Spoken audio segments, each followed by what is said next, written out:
પ્રકરણ 22 ડાબું જમણું. કેમ છો બાળ દોસ્તો? મજામાં ને?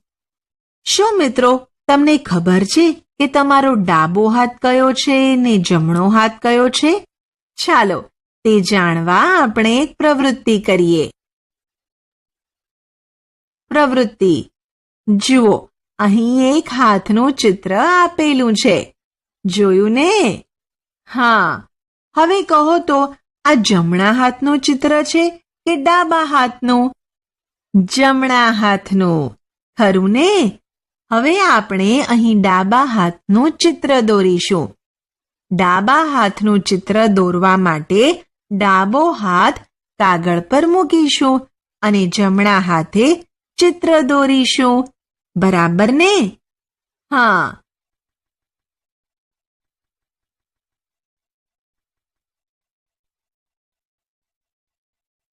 ડાબા હાથનું ચિત્ર પણ દોરાઈ ગયું.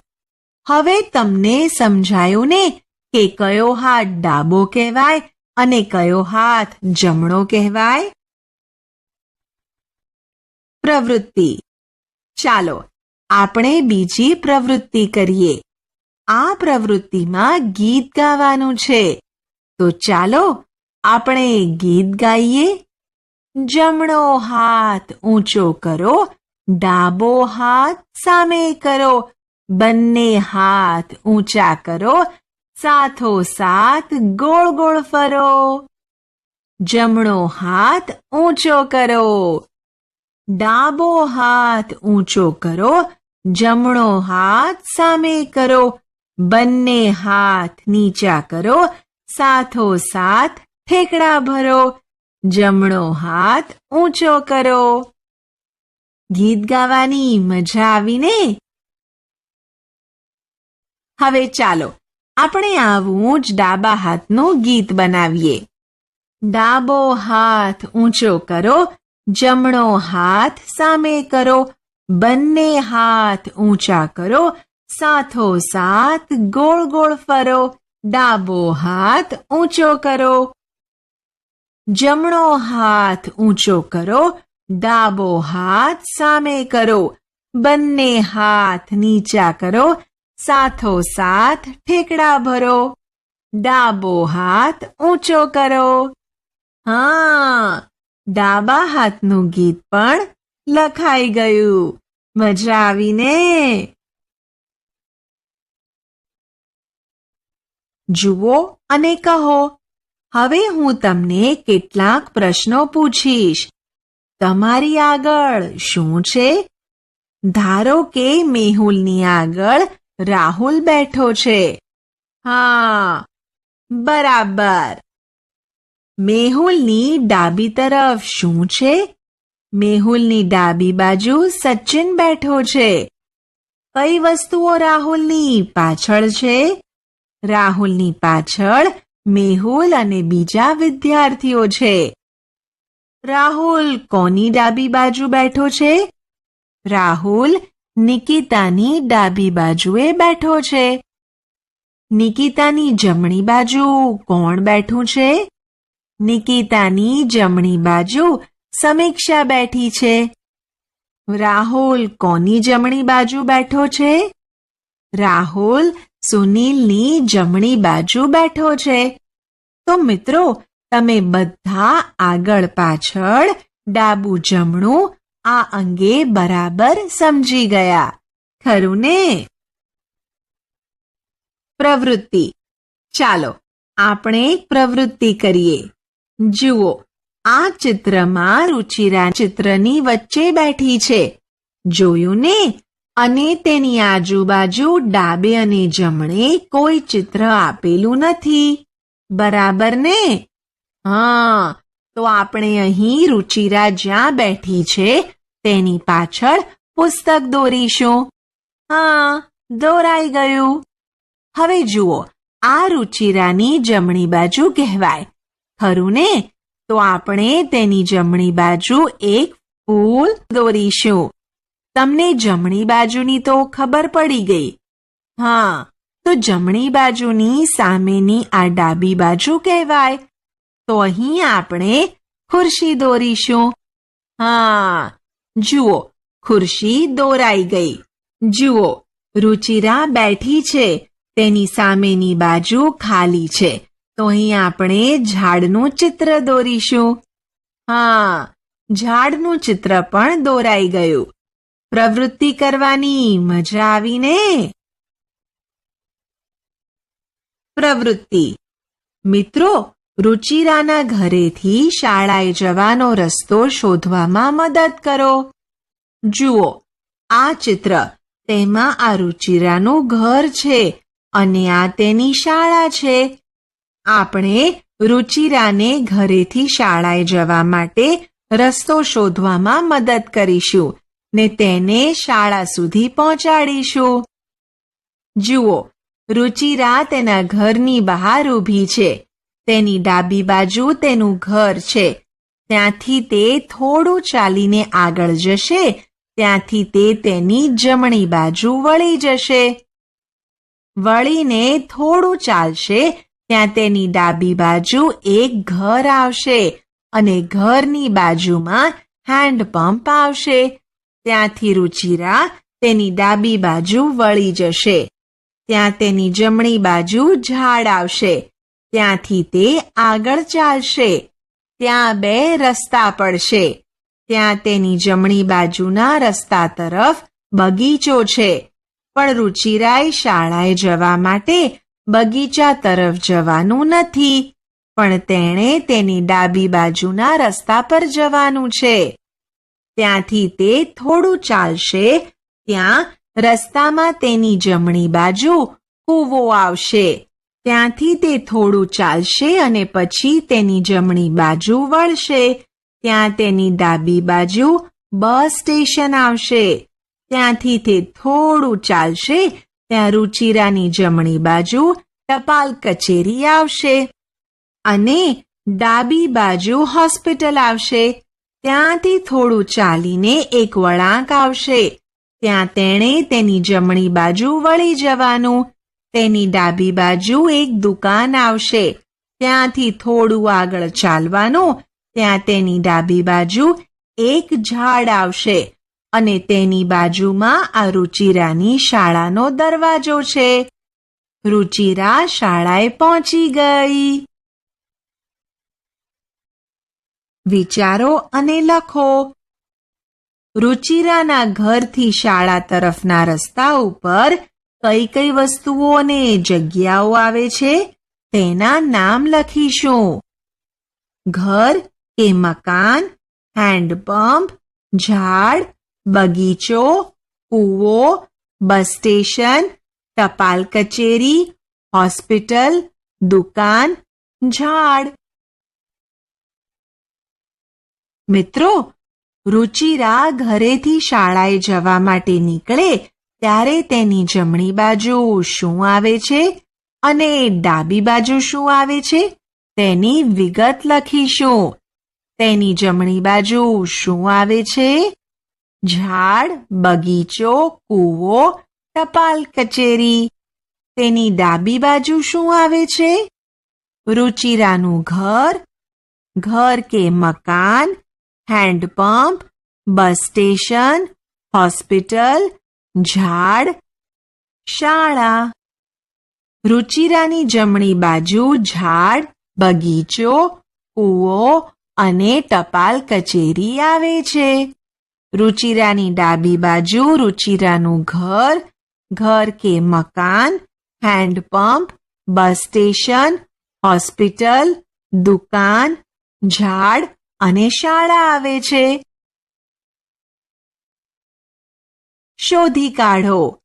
મિત્રો, રુચિરા તેના ઘરેથી શાળાએ જાય ત્યારે તેને રસ્તા ઉપર કેટલા વળાંક લેવાના થાય છે? રુચિરા ઘરેથી શાળાએ જાય ત્યારે તેને 6 વળાંક લેવાના થાય છે. ખરું ને?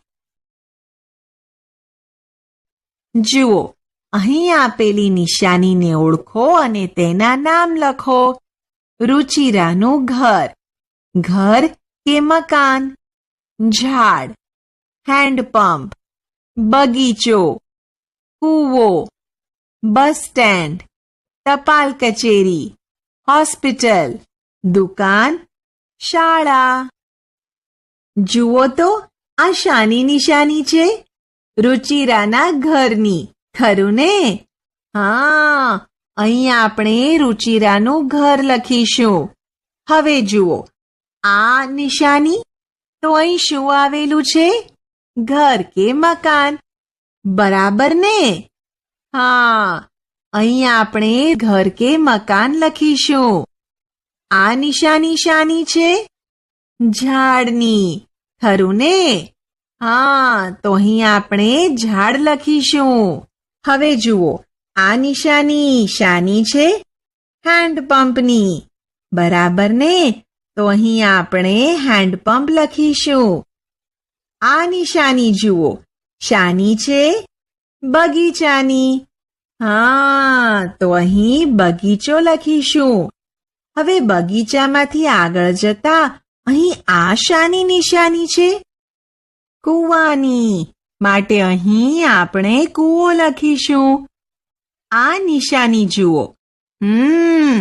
આ બસ સ્ટેશનની નિશાની છે, ખરું ને? માટે અહીં આપણે બસ સ્ટેશન લખીશું. અહીં બસ સ્ટેશનની સામે અને કૂવાની બાજુમાં આ શાની નિશાની છે? ટપાલ કચેરીની, માટે આપણે અહીં ટપાલ કચેરી લખીશું. ટપાલ કચેરીની સામે આ શેની નિશાની છે?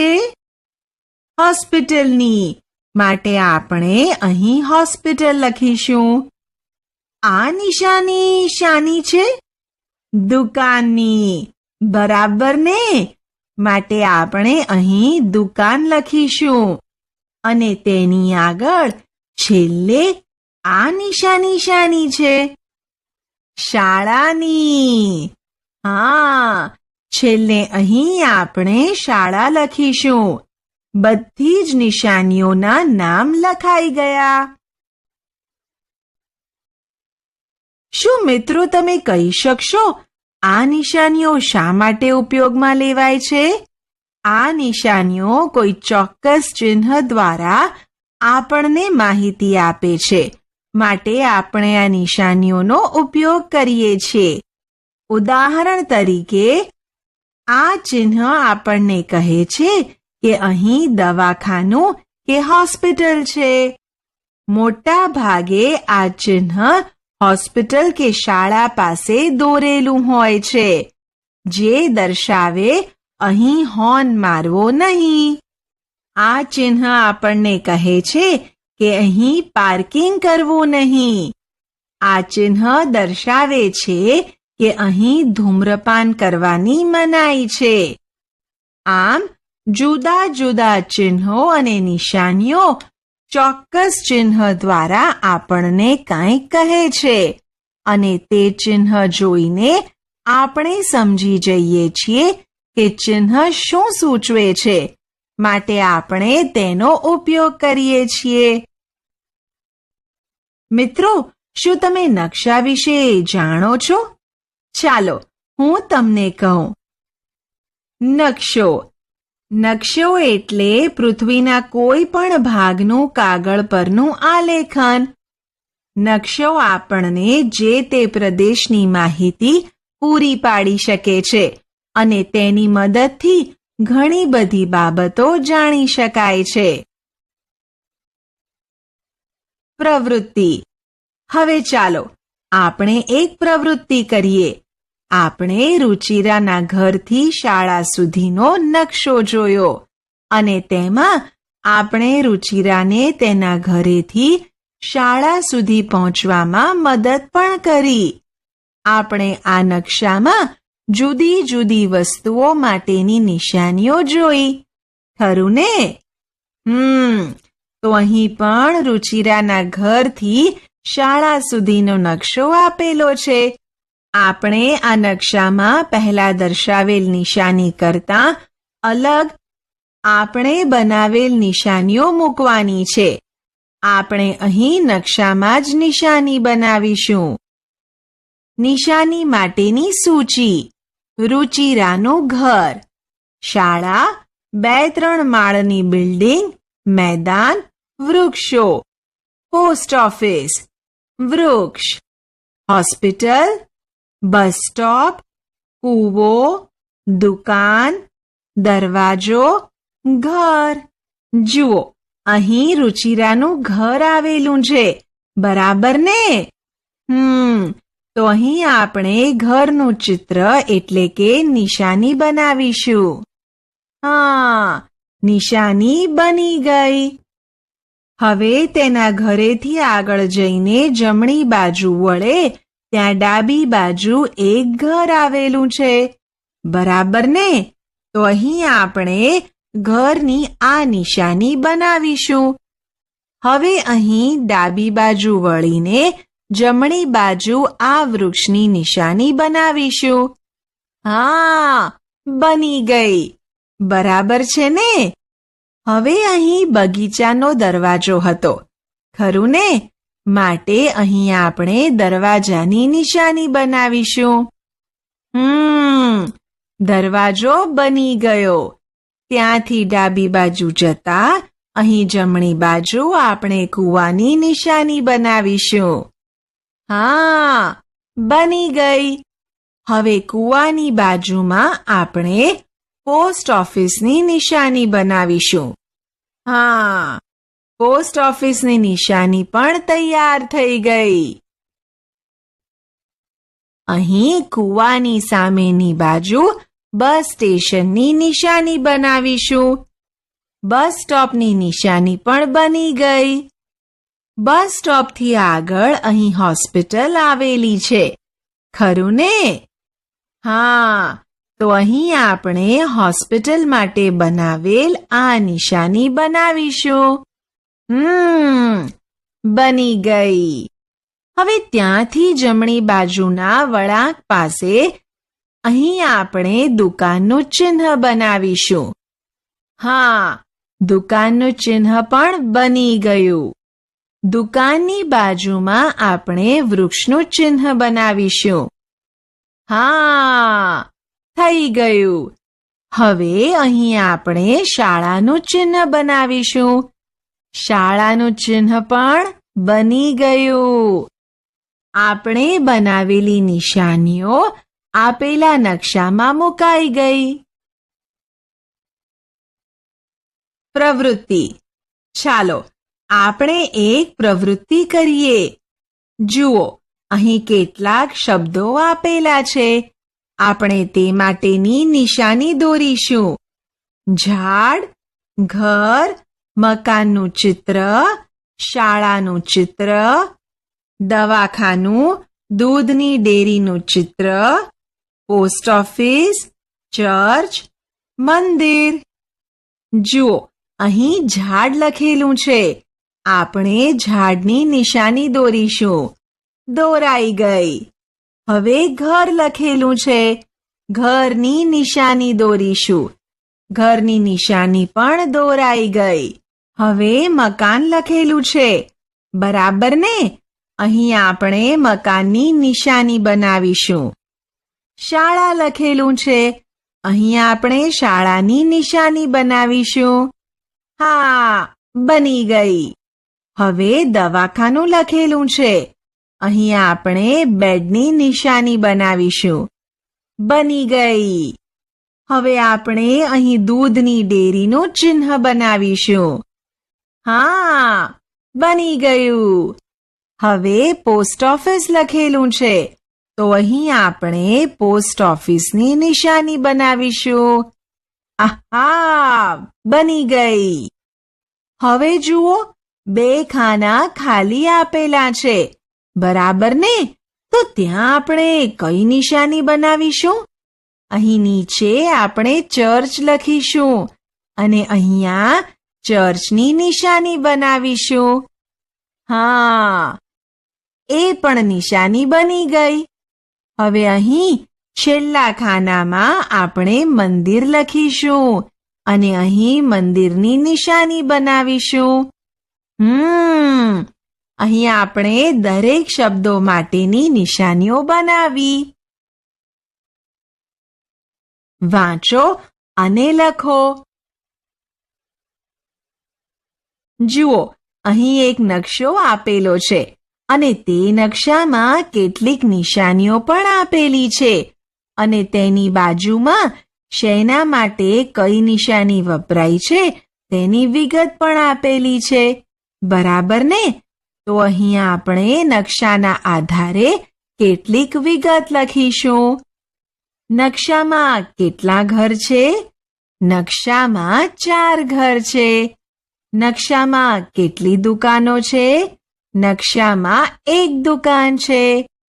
નકશામાં કેટલા વૃક્ષો છે? નકશામાં 5 વૃક્ષો છે. નકશામાં કેટલા હેન્ડપંપ છે? નકશામાં 1 હેન્ડપંપ છે. તમે બધાએ નકશો બરાબર જોયો છે ને? તો કહો તો કે પોસ્ટ ઓફિસ કે હોસ્પિટલથી સૌથી નજીક શું છે? પોસ્ટ ઓફિસ કે હોસ્પિટલથી સૌથી નજીક બસ સ્ટેશન આવેલું છે. બસ સ્ટેશનની નજીક શું છે? બસ સ્ટેશનની નજીક કૂવો, પોસ્ટ ઓફિસ અને હોસ્પિટલ આવેલી છે. મિત્રો, શું નિશાનીઓની યાદી વગર તમે નકશો વાંચી શકો છો ખરા? ના, ખરું ને? નિશાનીઓ આપણને ચોક્કસ પ્રકારની માહિતી પૂરી પાડે છે, માટે તેના વગર આપણે નકશો વાંચી શકીએ નહીં. મિત્રો, ગણિતમાં પણ જુદા જુદા પ્રકારની નિશાનીઓ આવે છે. તો અહીં આપણે તમે ગણિતમાં ભણ્યા હો તેવી નિશાનીઓ અહીં દોરીશું અને લખીશું. સરવાળો, બાદબાકી, ગુણાકાર, ભાગાકાર, ગોળ, ચોરસ, લંબચોરસ. આપણે શું ભણ્યા? દિશાઓની ઓળખ, નકશાનું વાંચન અને નકશો બનાવવો, વિવિધ નિશાનીઓની સમજ.